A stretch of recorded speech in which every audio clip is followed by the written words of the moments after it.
எல்லாரும் சேர்ந்தாப்புல பிரார்த்தனை பண்ணீங்க. எல்லாருக்காகவும் சேர்த்துதான் அர்ச்சனை. பக்த மகாஜனானாம் சர்வாபீஷ்ட சித்தர்த்தம் லோகக்ஷேமாபிவிருத்தர்த்த சமஸ்த மங்களாவாப்தர்த்தம் சர்வாபீஷ்ட சர்வகாரிய ஜெயமங்கள பிராப்தர்த்தம் குமாரீணாம் குமாராணாம் விவாஹ பிராப்தர்த்தம் பிரதிபந்தன தோஷ நிவர்த்தர்த்த சமஸ்த மங்களாவாப்தர்த்தம் சர்வாபீஷ்ட சித்தர்த்தம் சர்வகாரிய जयमंगल प्राप्तत्वं सर्वाभीष्ट सिद्धत्वं श्री पक्षिराज स्वामिने नमः ओम पक्षिराजाय नमः ओम वैनदेयाय नमः ओम शंकराय नमः निखिलेभ्याय नमः नरलक्ष्मीने नमः निखिलेभ्याय नमः निर्वाणेदाय नमः वैनाथनायकाय नमः श्रीमते नारायणाय नमः पक्षिराज वर ब्रह्मणे नमः भक्ताभीष्ट वरप्रद स्वामिने नमः पक्षिराजन कल्गरुடன் வைனதேயன் பேர். மற்ற ஊர்ல மரத்துல தங்கத்துல வெள்ளியில வாகனம், இங்க கல்லால வாகனம். வருஷத்துல 2 முறை சுவாமி புறப்பாடு. மார்கழி பங்குனில தாயாரின் பெருமாளை சேர்த்து வச்சதுனால கல்யாணம் ஆகாதவங்க, குழந்தைகளுக்கு பதவி உயர்வுகள், வியாபார அபிவிருத்தி, நவகிரக தோஷம், கால சர்ப்ப தோஷம், பக்ஷி தோஷம், ராகு கேது தோஷங்களை பொறுத்து பண்ணார்.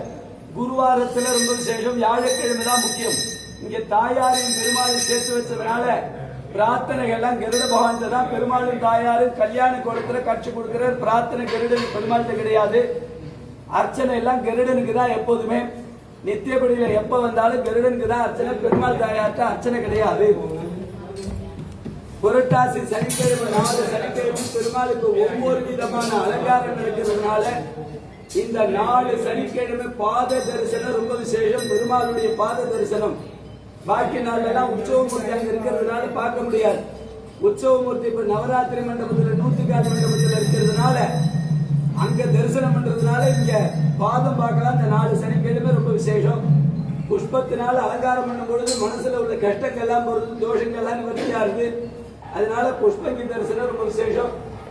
கல்களுடன் மார்கழி பங்குனி சுவாமி புறப்பாடு அன்னக்கூட உற்சவம் இந்த சனிக்கிழமையில நடக்கிறது ரொம்ப விசேஷம். இந்த புரட்டாசி 4 சனிக்கிழமை தரிசனம் பண்றதுனால வீட்டுல அன்ன தோஷமே இருக்காது. எப்போதும் அன்னம் ஃபுல்லா கிடைச்சுட்டே இருக்கும். ரொம்ப விசேஷம். கல்யாண கோலத்துக்கு காரணம் கருட பகவான். மூலவருக்கு புஷ்பங்கி அலங்காரத்தை நீங்க சேவிக்க முடியாது. அதனால இந்த அன்னக்கூட உற்சவத்தை சேவிக்கிற தற்புருஷாய வித்மஹே ஸ்வர்ணபக்ஷாய தீமஹி தன்னோ கருட பிரச்சோதயாத். கோவிந்தா.